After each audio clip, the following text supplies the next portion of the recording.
5 साल की बेटी बाजार में गोलगप्पे खाने के लिए मचल गई। किस भाव से दे रहे हो भाई? पापा ने सवाल किया। 10 रुपए के 8 दे रहे हैं, गोलगप्पे वाले ने जवाब दिया। पापा को मालूम नहीं था गोलगप्पे इतने महंगे हो गए हैं। जब वो खाया करते थे तब तो 1 रुपए के 10 मिला करते थे। पापा ने जेब में हाथ डाला। 15 रुपए बचे थे। बाकी रुपए घर की जरूरत का सामान लेने में खर्च हो गए थे। उनका गांव शहर से दूर है। 10 रुपए तो बस किराए में लग जाने हैं। नहीं भाई, 5 रुपए में 10 दो तो ठीक है, वरना नहीं लेने। ये सुनकर बेटी ने मुंह फुला लिया। अरे, अब चलो भी, नहीं लेने इतने महंगे। पापा के माथे पर लकीरें उभर आईं। अरे खा लेने दो ना साहब, अभी आपके घर में है तो आपसे लाड़ भी कर सकती है। कल को पराए घर चली गई तो पता नहीं ऐसे मचल पाएगी या नहीं।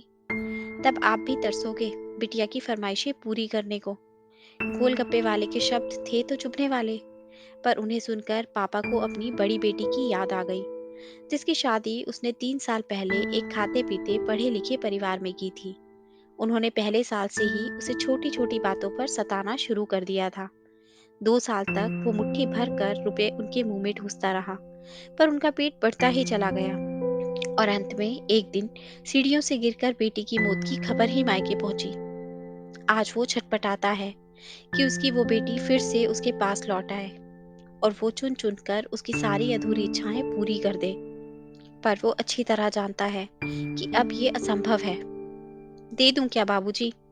गोलगप्पे वाले की आवाज से पापा की तंद्रा टूटी। रुको भाई, 2 मिनट। पापा पास ही पंसारी की दुकान थी, उस पर गए, जहां से जरूरत का सामान खरीदा था। खरीदी गई 5 किलो चीनी में से 1 किलो चीनी वापस की तो 40 रुपए जेब में बढ़ गए। फिर ठेले पर आकर पापा ने डबडबाई आंखें पोंछते हुए कहा, अब खिला दे भाई। हाँ, तीखा जरा कम डालना, मेरी बिटिया बहुत नाजुक है। सुनकर 5 वर्ष की गुड़िया जैसी बेटी की आंखों में चमक आ गई और पापा का हाथ कस कर पकड़ लिया। जब तक बेटी हमारे घर है, उनकी हर इच्छा जरूर पूरी करें। क्या पता आगे कोई इच्छा पूरी कर पाए या ना कर पाए।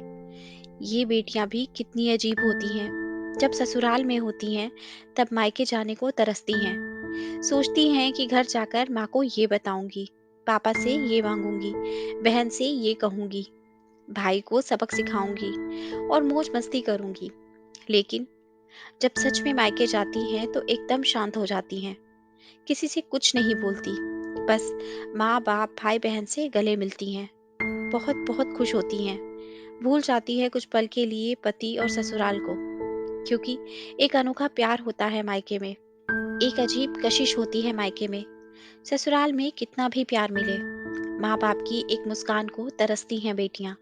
ससुराल में कितना भी रोएं, पर मायके में एक भी आंसू नहीं बहाती ये बेटियां, क्योंकि बेटियों का सिर्फ एक ही आंसू माँ बाप भाई बहन को हिला देता है, रुला देता है।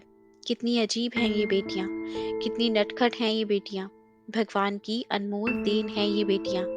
हो सके तो बेटियों को बहुत प्यार दें, उन्हें कभी ना रुलाएं, क्योंकि ये अनमोल बेटी दो परिवार जोड़ती है, दो रिश्तों को साथ लाती हैं अपने प्यार और मुस्कान से। हम चाहते हैं कि सभी बेटियां खुश रहें हमेशा, भले ही वो मायके में हो या ससुराल में। खुशकिस्मत हैं वो जो बेटियों के बाप हैं। दोस्तों, आशा करती हूँ आपको ये कहानी अच्छी लगी होगी और जरूर कुछ नया सीखने को मिला होगा।